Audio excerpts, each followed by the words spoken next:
नमस्कार साथियों। आज हम राजस्थान बोर्ड की कक्षा 10 की गणित विषय की प्रश्नावली संख्या 3.1 का प्रश्न क्रमांक 2 समझेंगे, जिसमें जैसा कि आप देख रहे हैं इसमें दिया हुआ है कि अनुपातों a1 बट्टा a2 b1 बट्टा b2 c1 बट्टा c2 की तुलना कर ज्ञात कीजिए कि समीकरण युग्म, ये समीकरण युग्म द्वारा निरूपित रेखाएं, इन समीकरणों से जो ग्राफ बनाएंगे उनकी रेखाएं एक बिंदु पर प्रतिच्छेद करती है, समांतर है अथवा समपाती है। तो हम देखेंगे कि इन समीकरणों से यदि हम ग्राफ बनाएं तो वह ग्राफ जो है प्रतिच्छेदी बनेगा, समांतर बनेगा या समपाती बनेगा, यह हमें पता करना है।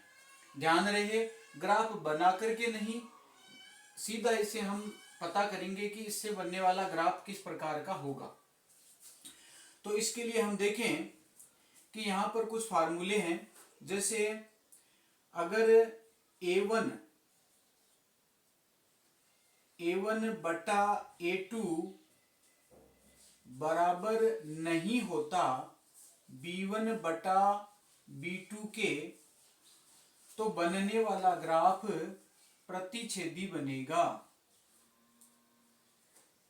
प्रतिच्छेदी बनेगा। तथा यदि a1 बटा a2 बराबर b1 बटा b2 बराबर नहीं होता c1 बटा c2 के, तो बनने वाला ग्राफ समांतर बनेगा। उस ग्राफ की रेखाएं समांतर होगी। और यदि a1 बटा a2 बराबर b1 बटा b2 बराबर c1 बटा c2, सारे ही बराबर निकल जाते हैं, तो बनने वाला ग्राफ समपाती बनेगा, समपाती बनेगा। अब एक बार हम देख लें कि समांतर, प्रतिच्छेदी और समपाती का मतलब क्या। अर्थात यदि ये कंडीशन मिलती है हमें, तो हमारा ग्राफ जो है उसमें जो दो आलेख बनेंगे वो दोनों प्रतिच्छेद करते हुए बनेंगे। यदि इस प्रकार की स्थिति हमें मिलती है तो बनने वाले ग्राफ की जो रेखाएं हैं वो कभी मिलेगी नहीं, इस प्रकार का समांतर ग्राफ बनेगा। और यदि इस प्रकार की स्थिति मिलती है तो एक आलेख मिलेगा और दूसरा आलेख भी उसी के ऊपर हमें मिलेगा, यानी समपाती आलेख मिलेगा। तो अभी हम देखते हैं इसका प्रश्न क्रमांक 1, जिसमें कि कौन सा ग्राफ बनेगा।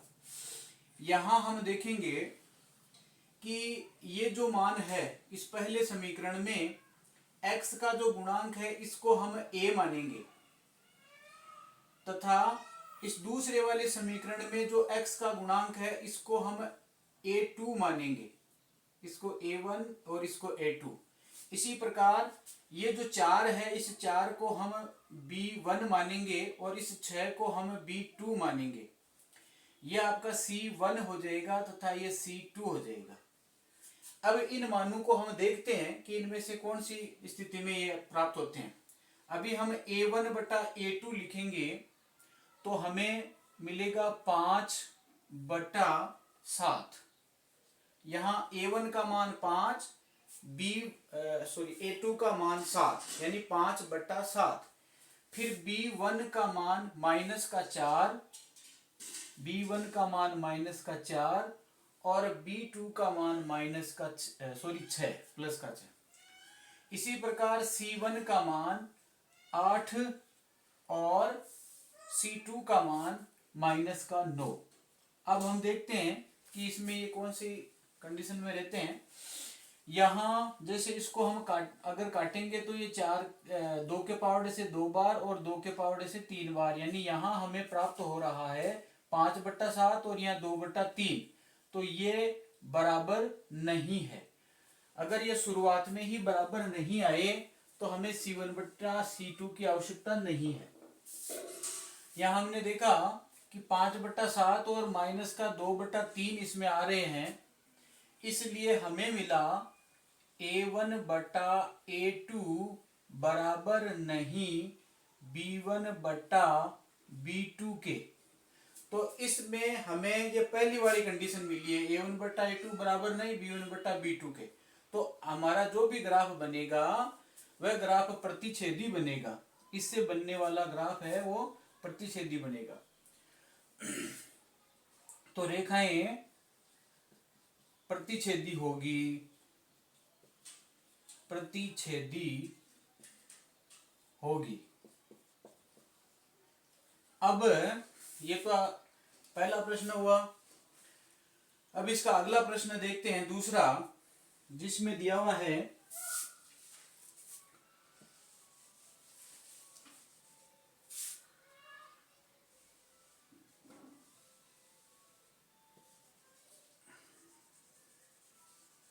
दूसरे प्रश्न में आप देखेंगे कि इसमें दिया हुआ है 9x + 3y + 12 बराबर 0 और 18x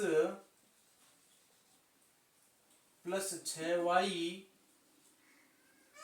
+ 24 बराबर 0। ये आपका जो इसमें दूसरा सवाल है।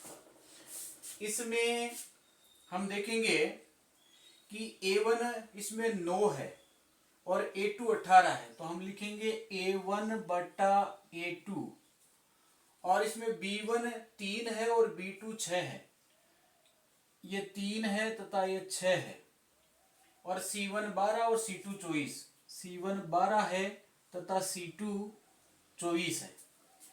अब हम देखते हैं इन्हें।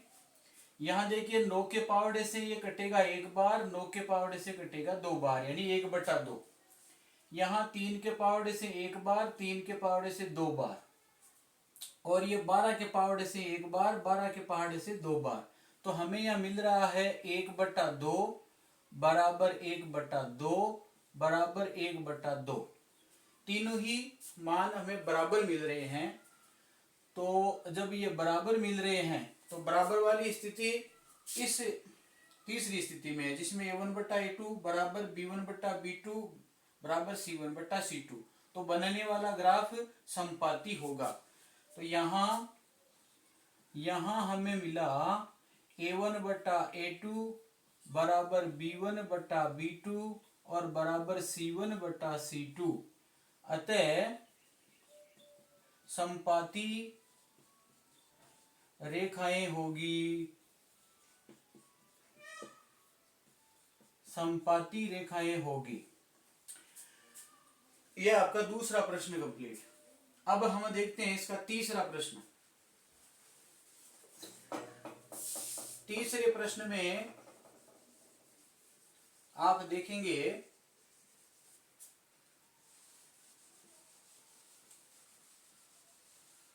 तीसरे प्रश्न में है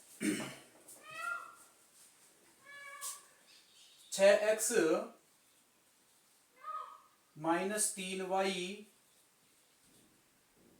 + 10 बराबर 0 और 2x - y